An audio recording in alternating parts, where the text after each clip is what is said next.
Hello and welcome to Pomegranate People. I hope you're all well, and I'm very excited to announce that I have my second guest. Well, actually, she's not my guest, she's going to be the host of this episode, and it's the brilliant Barbara Bates. So I'll pass over to her to introduce herself. Oh, hello, I'm the brilliant Barbara Bates, and I'm here with Mo. I've known Mo since before he was born. But I'm not going to embarrass him too much. And I'll be asking questions. I'll be asking Mo questions. It's really nice. I wish you could see it. It's a beautiful, beautiful building, the Round Chapel. And if you ever get a chance, come and have a look. Fabulous, yeah, that's all brilliant. And essentially this episode will just be Barbara, 'cause whenever I see you, you always have questions to me. This is your chance to have a whole episode just asking away. And yeah, just a chance for me to share a bit more about myself and what we're doing here at the Round Chapel. So yeah, fire away. So Mo, so tell me a little bit, what is your role here at the Round Chapel? What is your official title? So I'm currently here under the Digital Access Programme, which is a programme which is allowing artists and creatives to use the space. And so essentially I'm an artist in residence, and the current sort of aims of this, not aims, we're getting into that later, but what I'm using, so I'm in the Round Chapel currently and we're recording podcasts and I'll be recording a dance video in this space. So that's the kind of way I'm working currently. And you're also dance and film at University of Liverpool Hope. Yeah, University. Liverpool Hope. Can you say a little bit about that? Yeah, so I mentioned it briefly in the last podcast, but so I've wanted to be a dancer most of my life, not most of my life actually, the last few years. For a long time I didn't sort of feel I could be a dancer, that it was kind of viable for me to do. And then I suddenly had this moment, wanted to be a dancer, and then out of the blue applied to a few extra universities as a security kind of extra places, and one was Liverpool Hope with film and dance. And I've always liked film, but there was no particular reason. I've not got any film training, but just thought it was interesting, and the course looked great because it covered both practical and theory and a nice wide variety. And yeah, by chance I ended up going there, and it's been really brilliant just to expand on two interests and really see the importance of both art forms. Mm-hmm. And I've known your parents, and I was at your parents' wedding in Nepal. And neither of your parents are. I've seen them dance occasionally, but neither of them are dancers or artists. Or your dad takes photographs, I know. So where did this come from? So I've danced from a very young age. Yeah. So when we lived in Nepal, a few years after they got married and they had me, we lived in Nepal for about a year, and I would dance sort of at any opportunity I got. There's great videos of me dancing on the table, and I think the artistic side has been from an encouragement to do what I want, really. So they both really just openly encourage me to do and achieve what I want to achieve. And there's not this sense of expectation upon me. And of course, there's probably a negative side to not having big sort of, any parenthood, there's probably, if you give your child too much freedom, there's going to be some negative impact. Not enough freedom, there's, elements to it. But I'm very grateful to have had parents who've followed whatever I've desired and really just encouraged me to continue. It feels odd in a way that both my parents aren't particularly creative, but we were discussing this earlier. They both work in jobs as people who care or caring roles, and it's really interesting to see how that element has rubbed off into the way in which I can conduct myself and work. I remember you once at a Buddhist meeting, and you were about 3 or 4, and I've never forgotten this, is that we were all performing, we were all doing a little performance, and you were a youngster, and you came and you did this wonderful poem, and a movement, and then you sat down.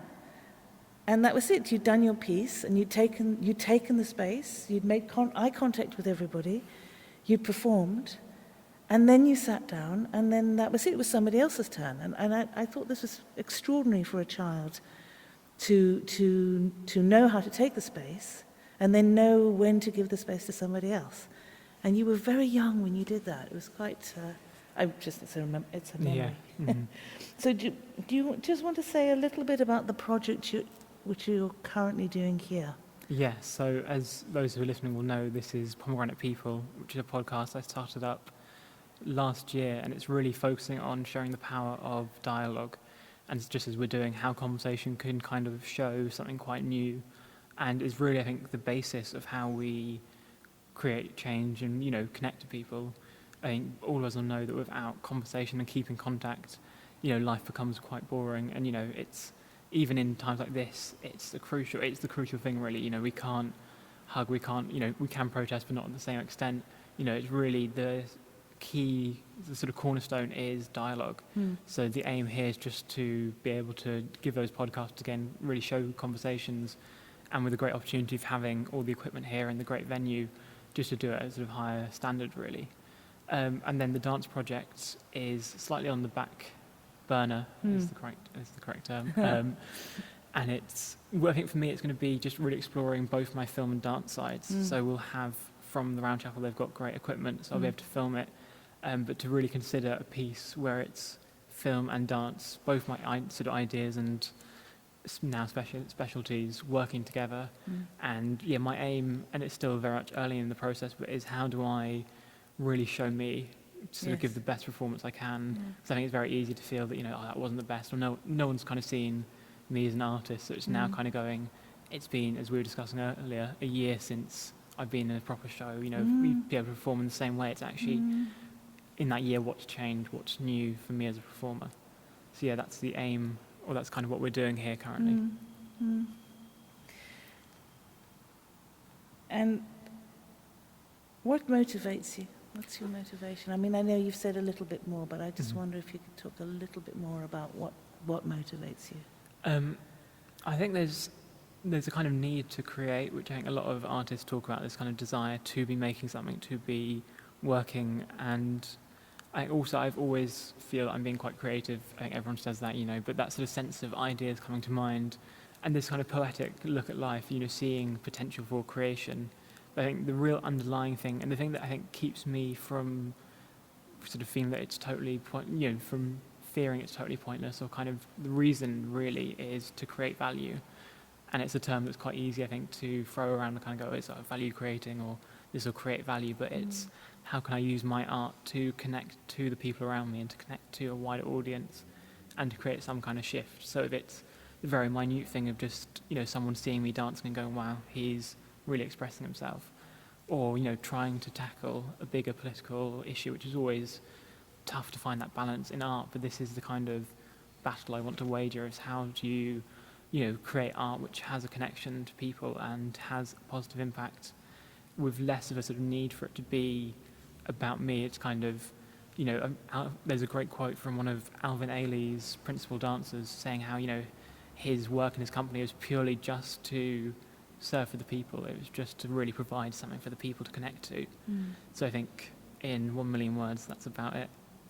I mean, it's a great motivator, isn't it? It's sort of, it's not just about me and my, and a lot of artists should listen, because it's not about me, it's not about my art, it's not even about my capability. It's not what can art do for me, but what can I do for it to connect to other people. It's a you know, you talk to our artists who I'm depressed, I can't work, I've got writer's block, whereas it's about them.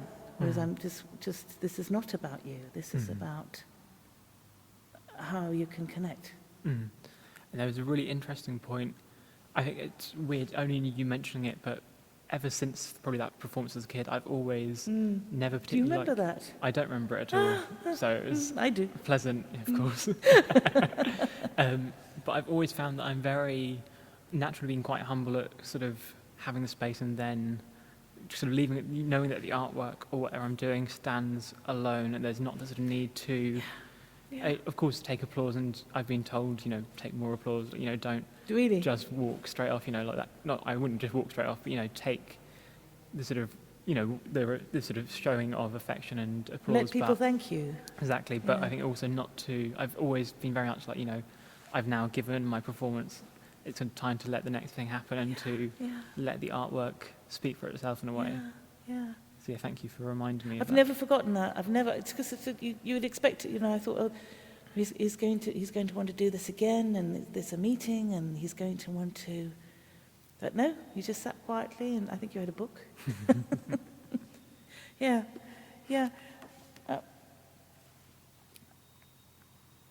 We haven't talked about we did mention that incident.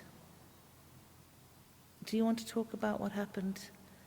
So yeah, so for those of you who don't know, a key part of my inspiration, I think something that's really been motivating me for this project was earlier this year I was attacked, as I shared with Barbara before, and I'm not going to go into too many details because, we'll try and keep it jolly, but attacked by a few people, and it was, took a while to deal with it and kind of understand what happened and kind of, to come to terms with the trauma of it as such. Yeah. But I think to really fight to not allow it to be traumatic. Yes.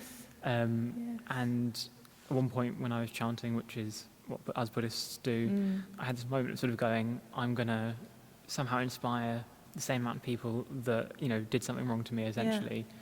And it felt too, small. It was under 10. It was like, it's not big enough really. That's kind of just balancing the wrongdoing that's happened.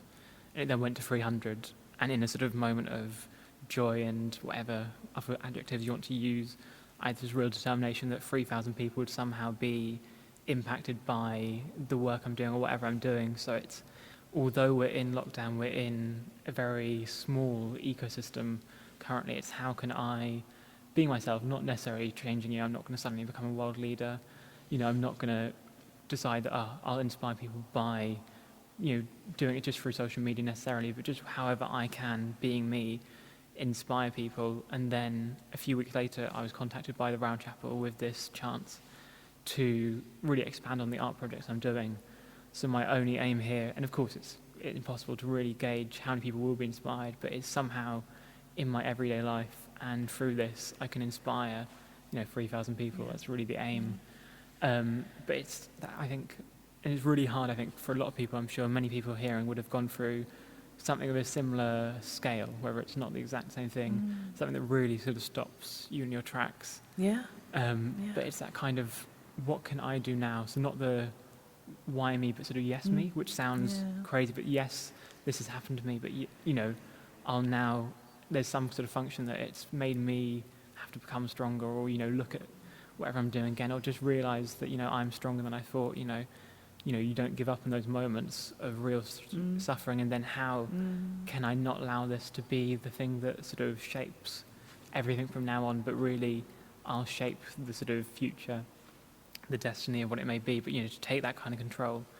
But of course it's not an easy process, and I think it's having the support system around you and the belief that small things can have a bigger impact. The fact that this, which to some people is just two people talking, will have some kind of positive impact that we'll never know of to a full extent, but just really trusting the causes that are being made. So, Thank you, because I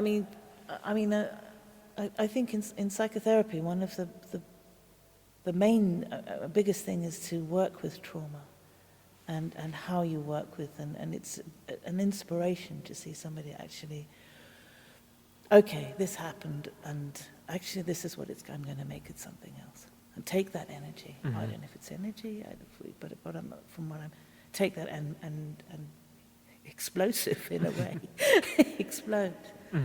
So it's really, for me, it's hugely inspiring, and thank you, for taking something like that and say, can I swear? you can swear. Say, fuck this. I always actively encourage swearing. You actually I don't know if that? the Round Chapel approves of it. I should probably check. If not, we'll just hear loads of beeps for the whole of this episode. But I always think swearing is a great way to just express all the emotions you need to. Thank you. In the right context, of course. Yes. So what do you see for your future? What do you see yourself doing in the future? It's really interesting. It's funny how sort of circular life is. But as a kid, I always went between the jobs of being a film director and a dancer. Did you? And never felt I could do either quite to the full justice. Being a dancer felt too sort of draining, or that you'd need to be, you sort of see these great examples of, principal ballet dancers, and you kind of go, that's not unachievable. It feels like a real crazy commitment to it.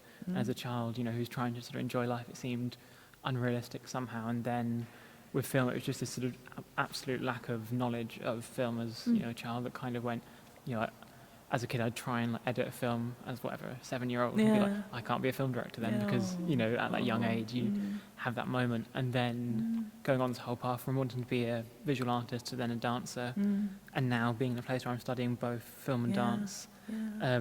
I really view my future as being the sort of, not the person, but a person who really works on and how these two merge.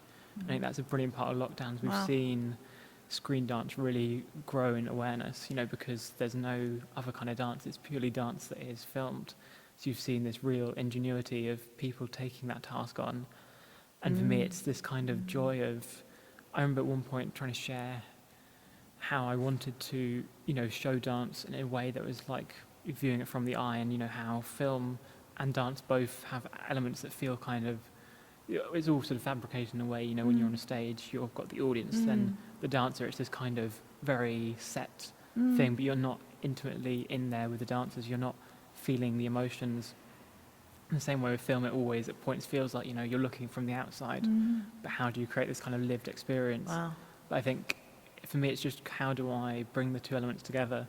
And I remember talking to a great friend of mine, Casey, of course you know. Oh, yes. And over the summer, he asked me sort of, what do I want to do? You know, what part of this, what's my sort of future? And I was saying it's having dance being as important as film as acting is, that kind of showing how the body moving can show emotions and can be a storytelling device the same way, you know, acting and talking is. And there's a great quote from Hitchcock that talked about the way in which in most of his films, all the dialogue is quite irrelevant really at points. It's the body, it's the fact that, you know, that guy's looking at a girl over there when he's talking about tax. You know, we all know he's fancying her, you know, there's no question about it. And the dialogue's kind of just to hide that or to keep the story going. But it's just, yeah, I think what I see is just being able to create work which combines that and is, of course, still value creating is really enabling people to connect on a different level. So, of course, listening to this, you'll connect to what we're saying, but there's something about seeing a body moving in space or a really well-edited video which touches something within the heart. Wow. But yeah, I think that's kind of what I see for myself. And of course, this podcast has the sort of potential to grow. I think it's how do I also keep this idea of promoting conversation and dialogue and the kind of beauty and, you know, innate potential everyone has, that kind of having a platform to really show, you know, everyone has that kind of potential to inspire. I just wondered if you could say a little bit more about that, being an artist in this time.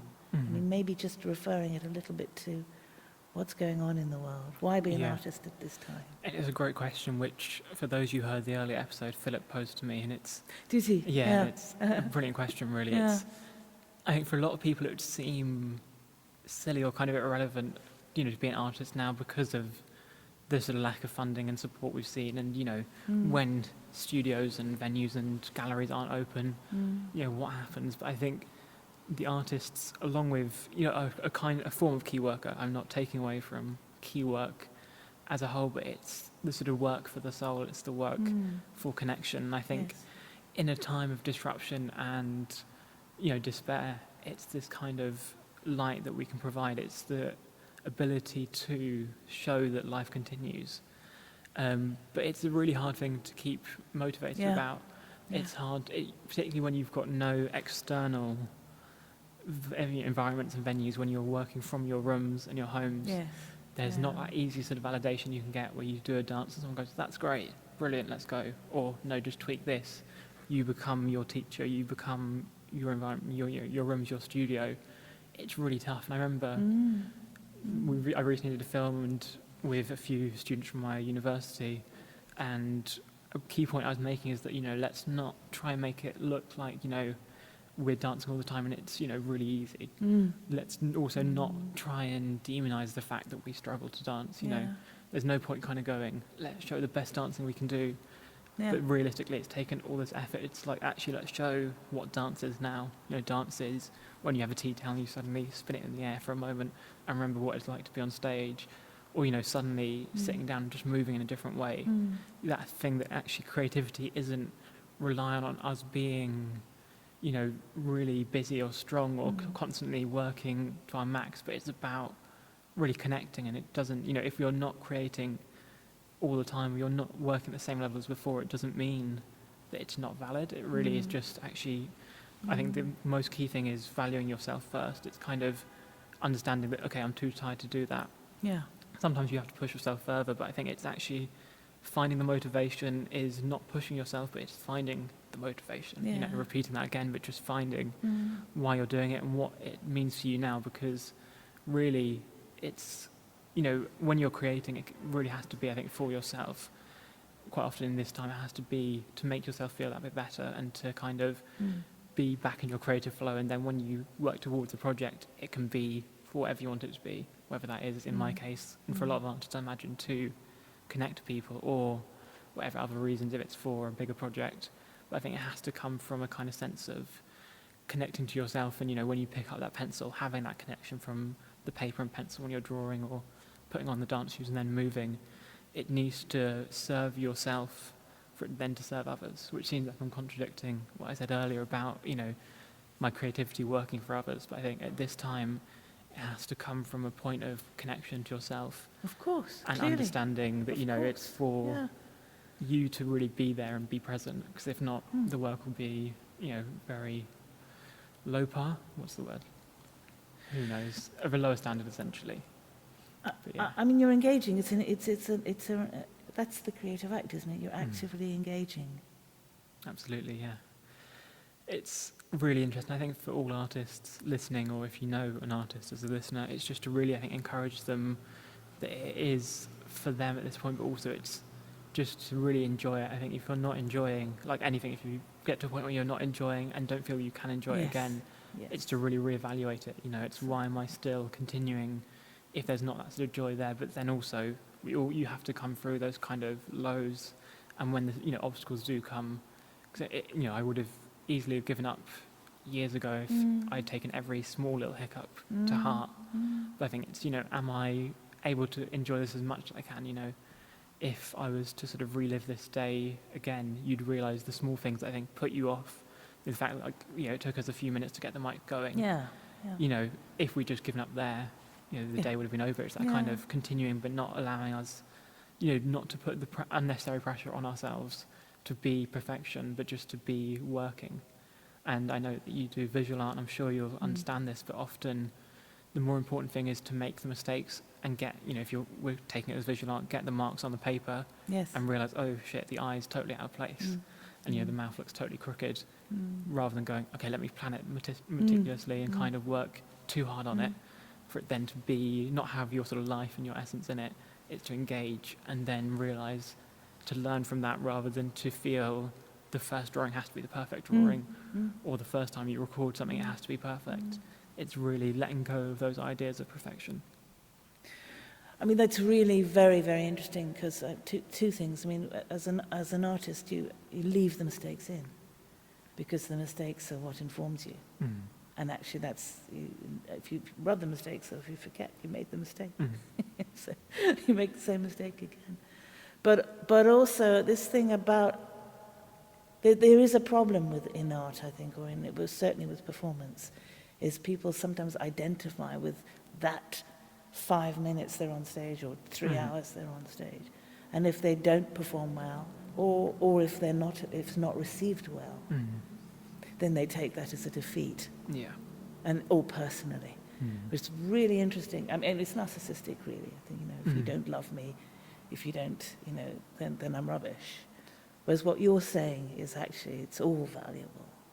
I don't know if you want to comment more on I think the whole process of creation, which is the really tough part, I think, for an artist, is no one sees, you know, what the piece originally was like in your head, and then the real shift to then, you know, I had an idea of what this podcast would be like, and it's not at all in a bad way, in an even better way. You've come even more prepared than I ever am on a podcast. You know, we've had great dialogue before this, and so there's no way of knowing exactly how it'll go. But I think it's really trusting the process. But I think it's also very natural, and I think important to go through the emotions of feeling, why doesn't everyone love me? That kind of going through that understanding and coming to realise that, you know, and often it can be you're dancing or doing whatever you may be doing, and you don't feel, you know, you make a mistake and allow it to be the pinnacle, whereas a lot of people won't notice that moment. Yes. But I think it's really, how do you trust your creativity And, I think most great artists, didn't do particularly well for most of their careers. Van Gogh, Yes, of course, of course. the great example of never selling a painting Yes. while he was alive. But that kind of sense of really trusting it. And I think as long as it's something you really love, essentially, if it's what you really want to be doing, there's a great podcast, I shouldn't be promoting other podcasts, but an episode of Desert Island Discs with Bob Mortimer, brilliant comedian, and he talks about how he went from being a lawyer, and he really detested being a lawyer, to then finding his comedy partner, which was Vic Reeves, and then becoming this crazy duo. And, doing stuff that was utterly stupid, really, and still is. There's pictures of him with quavers on his head and all these crazy moments. It's bonkers, And it's like, but he's doing what he loves. And so, you can't, if a show goes horrifically, you don't regret it as such because you've put in what you need to put in. Yeah. So I think it's the idea of being honest with yourself and with the audience as well, because you can try and be something you're not, but I feel like people can kind of taste it in the air when you're not being totally integral or honest. The authenticity. There we are. Integrity and honesty. Yeah. I think authenticity speaks to authenticity in a way. If you're authentic, people, it's almost like, it's like the songbird. The songbird sings. Absolutely, people connect to it. We're going to have a quick short break. Yeah. So go and enjoy a cup of tea, enjoy the rooms you're in, go and kiss one of your family members if you're allowed to. If they don't like kisses, don't. And we'll be back very shortly. Thank you all for that little break, and I hope you enjoyed it. And let us know if you did anything particularly exciting in that 1 minute. For those of you who may have forgotten that we're in the Round Chapel, and I'm here with Barbara Bates, who's actually in charge of all the questions. So I'll pass straight back over to you. So we're just reflecting on what we've already talked about. I just want to push a little bit more, or just probe, or a bit of a curiosity about, and I think this is quite relevant for all artists, I think, this question, is have you ever doubted yourself? Have you ever doubted your pursuit of being an artist? What does doubt play? And it's, really interesting. I think my one moment of really doubting, everything, and you were actually there a few years ago. Oh yes, I had remember. a quite significant kind of breakdown or sort of meltdown around the sort of situation of the environment, really, and the planet as a whole, and this really sort of like hour-long just meltdown, really, of just feeling, why should I be an artist when, we need more scientists, we need people caring for the planet as such, why bother doing that as such? And it was great, having you there just to talk this through, with a sense of really wondering, what was the point of doing all this, you're creating art, which, can often feel kind of pretentious, or, I know we've discussed how I kind of view it, but it's very easy to feel that, I'm just doing this because it makes me feel good, or, because I want to be a great artist, I want to be the next blah, blah, blah, blah, blah. People to see me. Yeah. It's about me. So it was that sort of moment of then just going, what is the point of doing this? And it took a while to get back onto my feet, really, and I was really lucky. I was invited to be part of a project which was filmed here. So this building's had a lot of great memories for me, but it was called Root Connection, and it was with one of my sort of prime dance collaborators, Mike Turnley, who actually the first episode of this podcast was with, and it was a really short project that we planned over about 2 days, and it was about showing the importance, or like the sort of importance of recognising the sort of struggle in life, but also for men, both of us had had recent instances of young men who'd really suffered, or were no longer alive, unfortunately. But it was, how do we communicate that and the importance of connection through dance? And we created the film in like half a day. All the movement and film was all done in half a day. And from that point, even though it didn't have a massive reception, it wasn't kind of suddenly this massive piece of work. For me, it felt like I'd done a masterpiece, really. Yes. And it was this kind of really remembering why we create. But there's definitely points of doubting, this sense of, am I the best dancer? But it's kind of, and it's still a constant battle to realise this, but it's the fact that I may not be the best dancer, but I am myself as a dancer. I am uniquely me, so I offer what I have to offer. It's all everyone this is, whenever you're going into a job or industry or whatever it is, you've got, a whole backlog of life experiences and choices and tastes that then determine how you are, whether it's down from the way you see the world, or very small things, or just how you dress. There's all the unique elements. Yes. And no one can move the same way that any of us move, really. There's small moments No. when you sit down in a chair, you cross your legs, and all these intricate, minute things that make you you. It's really putting value on that. But I think as a whole, I'm really, proud to say that I've not doubted this pursuit of creativity. Well, Except for that moment, I've really yeah. never, I think because of the support from family and friends and this kind of belief I've had moments when family and friends haven't supported me, Yes. close friends kind of going, it probably won't work out, or you haven't got that kind of crazy drive that people need, or, you need to be, like, essentially saying, like, you need to be an obsessive to be an artist. Yeah. And actually how, those key moments, I think, forced me to maybe question it and come back with a deeper result, but never knocked me sort of off kilter as such. But I think doubt is also really important. It's, I think, one of the most key emotions, because without doubt, you don't assess what you're doing. You don't kind of go, is this worth it? Like, there was something I was doubting recently. There was a period of real doubt, and I remember just being really thankful that I had to force myself to go through that and kind of understand why I'm doing what I'm doing. And so I think it's the most strong emotion, because it makes sure you keep check of what you're doing. It's allowing you to constantly battle with it. So of course I have doubted, but I think I've used it and then sort of fought with it to continue going, rather than maybe letting it stay too long in a way. Don't harbour doubts, don't let the doubts stay in the harbour, but just really look at them, assess what it is, and send them on their way. Or, really fight and have that sort of battle to go, why am I doubting this, or what is it that I'm doubting about myself, about what I'm doing? But it is, I think, a profoundly strong part of being a creative and being a person as a whole, really. So that again comes again into what's the motivation again, isn't it? What is the motivation? Yeah, I think it's just that sense of, as we said, really, it's just creating value, that kind of essence. And it's because it's not about me as such, it's about me and it's about being me, but it's not, the pursuit and motivation isn't, I want to be Mohan-keryk all across the billboards, it's, I want to be creating something. So there's not the space. I think when you doubt and it's only you that you're focusing on, then your whole sort of castle is crumbling, really, because you build it upon your ego. Whereas when you're building it on this foundation of wanting people to become happy via what you're doing, it has a much wider, it's, stronger foundation. Wow. Just wanted to say, coming back to the dance you created here, and you said, although very few people have seen it, it was you found it was masterful. It was a master. Masterpiece was what I said. That means it felt like that. Yeah. Can you just? I'm really interested in what you would consider a masterpiece to be. That's a brilliant question. A masterpiece, I think, is a piece where, I think the most important part of art really is intention, is what you're putting behind it and into the work. I think a masterpiece is when the elements, because looking back at it, I realise, the continuity's out, there's a bike that's suddenly shot and all these and that and so on. But I think it's a piece that's really just got that clear intention, it's got a clear sense of really achieving what it sets out to do. It can be a really kind of, it doesn't have to be an artistically complex piece. I was recently watching a certain film, I'm not going to promote it too much, I will, because it's a great film, About Time, which is a brilliant film about sort of time travel but also life.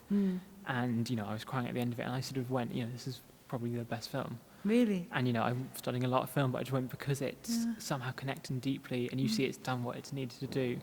But I think a masterpiece is when the intention's there, and it's really the craft working with the message. And I'm sure if you ask me on a different day, I'll go, no, definitely not, because then there'll be occasions where it doesn't work. But I think it's where, when I feel like I've created something that has no kind of, not no flaws, but no sense of this could be better, or even if that's not perfect, it's still working for this sort of greater idea.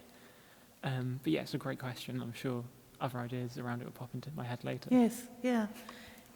I mean, there's certainly something, I remember your dad telling me this years before you were born.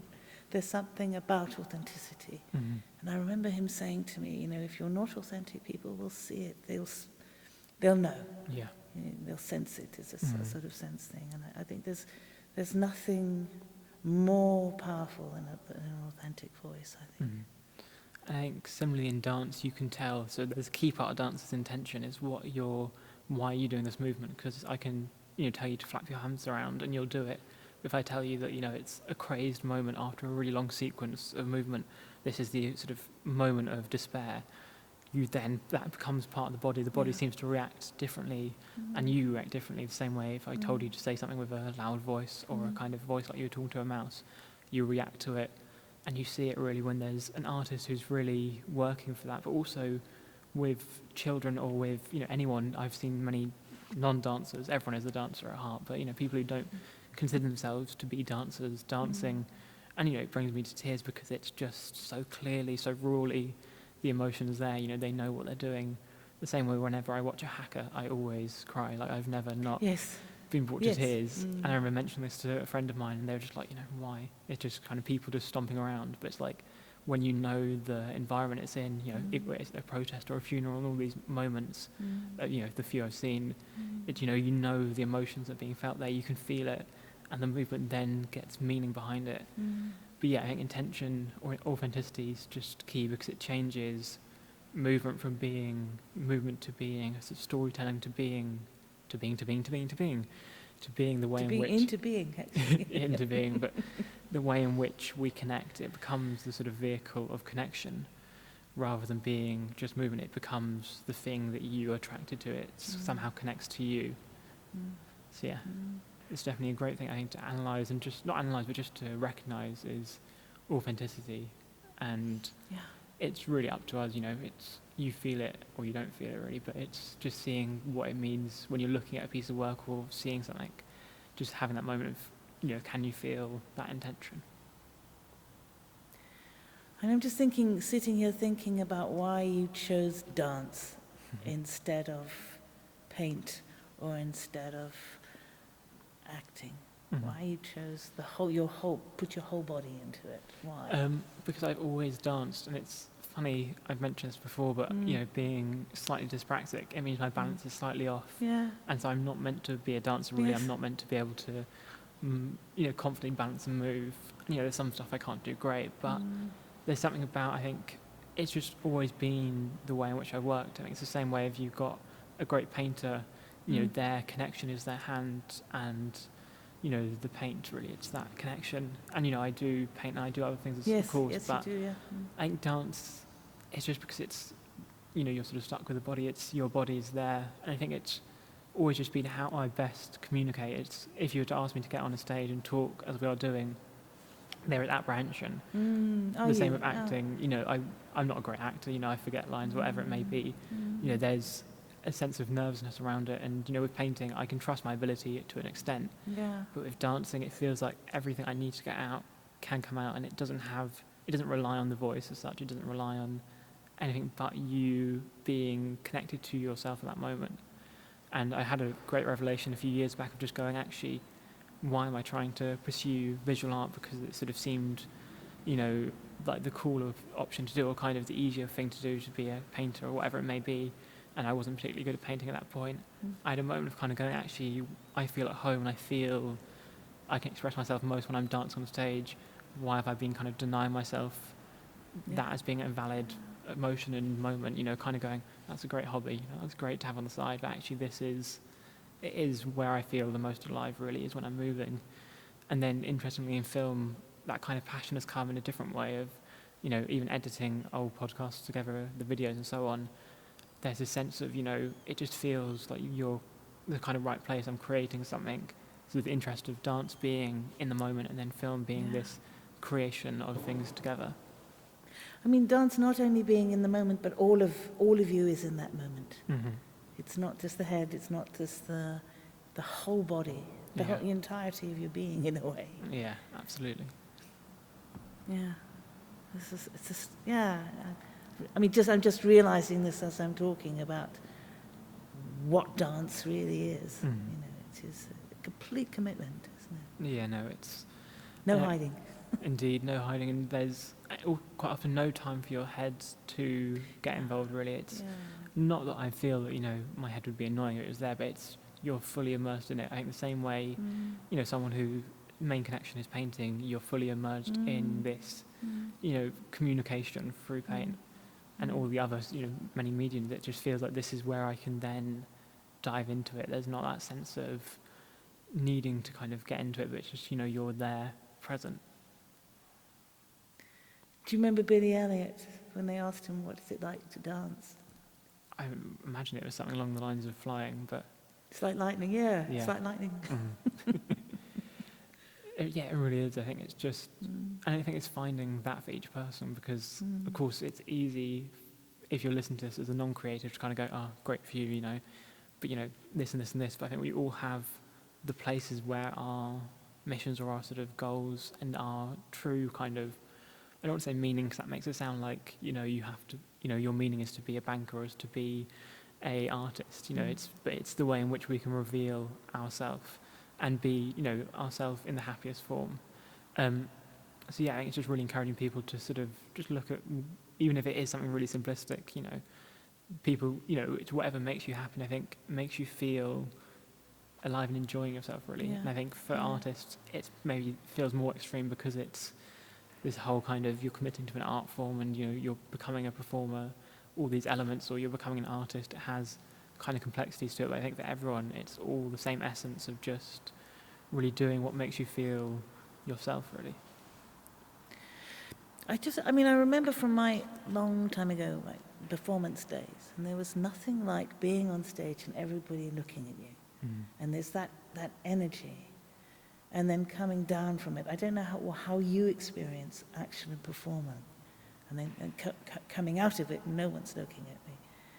But I'm just wondering how do you experience actually performing? What's the experience there for you? Yeah, it's just a moment of very much being, I don't want to say serious, but it's kind of, I will just take my time before going on to prepare, and then just going with it. There's no sense of kind of, I've only been nervous, I think twice, really, I can think of before performing. I can be nervous about, let's say if I need to talk beforehand, I'm nervous about that, but the performance is like home, it's that kind of space of comfort. But yeah, no, it's definitely, I think it's just that moment of being, you prepared for this. This is almost your moment. It's just the time to be on stage. And I've never really thought about it massively. No, and I've never enough. particularly thought about the leaving stage either. I think it's, you're really just providing that moment, in time. You're providing the 3 minutes, the 10 minutes, the hour, and then that's you done, really. And it's always interesting because, you can see there's, really depending on the performance, sometimes you can connect to the audience, you can have a moment of smiling at someone but sometimes it's not, that kind of situation. It's really interesting how performances do vary. Yeah. But it's really interesting, I think, to see what performance does feel like. Yeah. It's never, as I said, never something I've really had to think about too much or taken time to mull over. And yet you're doing a performance course. It's interesting, isn't it? I find that interesting. Yeah. Yeah.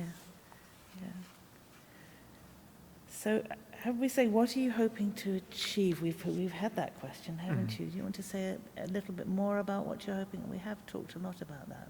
Yeah. Would you like anything more you'd like to say? Achieve here or as a whole in life? To achieve here. Here.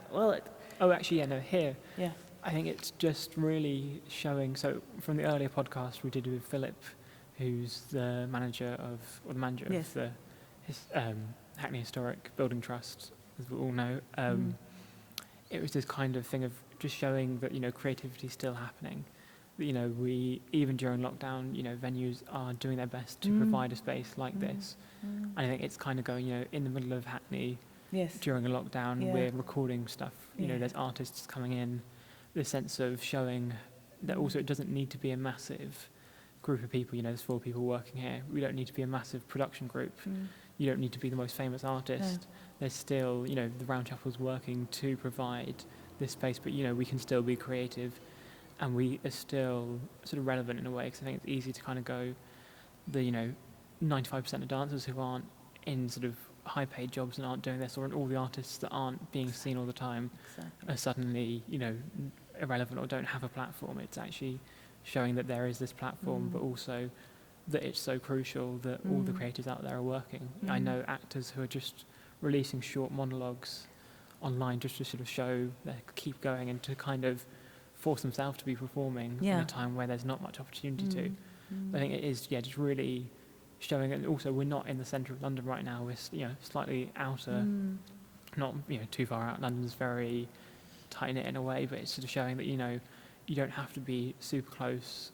And I think the great thing they're doing here is opening to the local community. I'm a North Fantastic. London boy, born and bred, and we're close enough here, so it's that kind of sense of being able to be local and not needing to kind of feel it has to be central or Yes. far away from the community. Yes. I love Hackney. And where do you see yourself in 10 years' time? And we've kind of touched upon this, but I think just being an artist that feels really confident in himself, myself, that sense of just being able to be creating what I want to be creating, and I think doing whatever it may be. So yes, I've gone into detail about all the the sort of film and dance harmony, but it could totally shift. But I think just being able to be continuing on this path of value creation and enabling the creativity, some form of creativity. So even if it's not, let's say, myself creating the whole time, it's providing that platform, encouraging creation for value creation. And I guess when the obstacles come or when the shocks come, it's turning it around. Absolutely, yeah. So do you have anything you would recommend to your listeners? Yeah, so this is my favourite question to ask to people and spring on people, and I will come up with something. I think it's just to have conversations. I could go on about different podcasts and foods and so on, but I think it's the really basic thing of just having a great conversation with someone, just taking that time to connect and be present with the person in front of you. So I think that's really simply it. Is there anything you'd like to, and of course I'm springing the question back on you now in my traditional style, but is there anything you want to recommend yourself? Oh God, I haven't thought this through at all. Do you know what I'm listening to is this mindfulness on Netflix. There's this wonderful mindfulness, just relaxing, just breathing. There's a breathing series on Netflix. It's great just to learn to stop and breathe. And just one more question. Go ahead. Individuals who inspire you. Yeah, I think this is just my chance to just really share some of the people. It's interestingly, not many of them are dancers or filmmakers. Yeah. So Benjamin Zephaniah, massive inspiration. I had you met him, didn't you? Great fortune to meet him summer. Even during a pandemic, I briefly spoke to him, but just a really incredible individual who takes so much time to really share just the power of poetry and to share, within education and all these other elements, to just being very honestly himself and being sort of silly at points, having humorous poetry, not taking himself too seriously. So poetry-wise, it's quite a force to be reckoned with as well. He is absolutely just really, powerful and strong-minded. Yes. Man, really. I see a lot of myself and him in in sort of funny ways, just moments of kind of being very individual, just really believing in yourself. And he's also an Aries, so I always see some Aries tendencies there, but incredible man, incredible autobiography he's got out. Other individuals, Akram Khan, of course, the contemporary dancer, incredible, and he's also got two dancers who I've worked with, the Elaine twins, just incredible dance, and I think really showing how storytelling can come through the body, and it doesn't need to be really obvious. It can be very abstract, but you can still feel the essence of it. And there's multiple musicians, really. Laura Kana, who's a rapper and spoken word artist, just his integrity. Kay Tempest as well. Yes. And then great painters, I always find. So Francis Bacon, although, a tortured soul, many say, this sense of just being really clear and showing just incredible painting, really. There's no... his intention, I think, was just to show that trauma in a way, that emotion to come through in painting, to show his kind of reality. Depression, self-hatred. There's never all seen of that. An artist like that. And it's hating yourself. And it's really weird, considering I don't particularly feel that I have that sort of self-hatred. No. There's a real connection, I think, just to the raw emotion of it. Yes. So I adore his work, sort of... Incredibly powerful, isn't it? Really the most of many. Yes. And of course, great artists like Hockney, but I think, Mm. yeah, it's really people who just seem to have this sort of sense of integrity to them. And there's many friends, I think that's the great thing, is finding inspiration from those around us. And, that's the key thing, because they're who you're surrounded by. And yeah, many brilliant filmmakers, I can go on and on, but yeah, I think that's a good enough list. And I wanted to ask you, first of all, how you found this process of interviewing and sort of going deeper into my life, but yeah, also being the host, because it's probably the first time for you hosting a podcast or a show like this. It's the first time ever done anything like this. I'm interested in you. I'm interested in what makes you tick. So that's I've enjoyed it. I must admit, I did feel some apprehension, and I wish I had named it, because then it would have gone. Yeah. So I did feel a bit and worried. Oh, I hope I don't fail. No. But my interest is you and what's going on for you. So that's been great, and it's been wonderful that you've been able to talk. You've shared, and you've been so open. Brilliant. And I wanted to ask you, just because we've not sort of done it at the top of the podcast, which we should have, but currently what you're doing, and also maybe, because we keep sort of talking about my future and what I want to do, but I heard a little snippet of it earlier, but yeah, what you're currently doing, but also what you'd like to do further in the future, because I know you've sort of been on quite a shift, I think, career-wise over the last few years. So it'd just be lovely to hear. I'd just like you to sort of talk at me, essentially, while I drink my water. It's weird being suddenly talking. Yeah. At the moment I'm training at the Metanoia Institute to be a psychotherapist. It's really very interesting what makes people work, what makes people work. And I'm at St. Joseph's in Hackney, one of their voluntary grief counsellors, so they train me. So I work with people who've lost, who are dealing with difficult loss. And Hackney is wonderful that they have this service. This is a great thing about Hackney. So this is what I'm doing at the moment, and also in the time of COVID and people dying is more difficult. It's more difficult to deal with people dying. You can't sit with someone whilst they die, and people die out of the blue. And it's excessively painful. So working with the most pain people can ever experience is quite a privilege that people will allow me in. And the team I couldn't fault them. They are absolutely fantastic. The whole team care. It's just a team of deeply compassionate people who will roll their sleeves up and go in there. But in the future, I love to paint, and one thing I am looking at in the future is to work with people, possibly with people who are not artists, and just put paint in the middle of the room and give everybody a space and say go. Because I think something about paint, something about art, which is non-verbal. People can express very often, certainly in psychotherapy, when we're looking at how to help people, how to make people function better, if you like, or be happier, or change. A lot of what's stopping people what can stop people is early incidences, early trauma, which they can't vocalize. So very often, not even trauma, just change, just things which are just not moving. And I think with paint, being creative with paint, it just bypasses the vocal, bypasses the cognitive. And people can express in the energy or maybe make a change, a breakthrough, or something creative will come out of it. So that's what I will be looking to do and learning more about in the future. Brilliant. Yeah, no, really incredible. I think there's something so key about creation, really, and just being, like we said, present. That's been kind of key to what we've been talking about.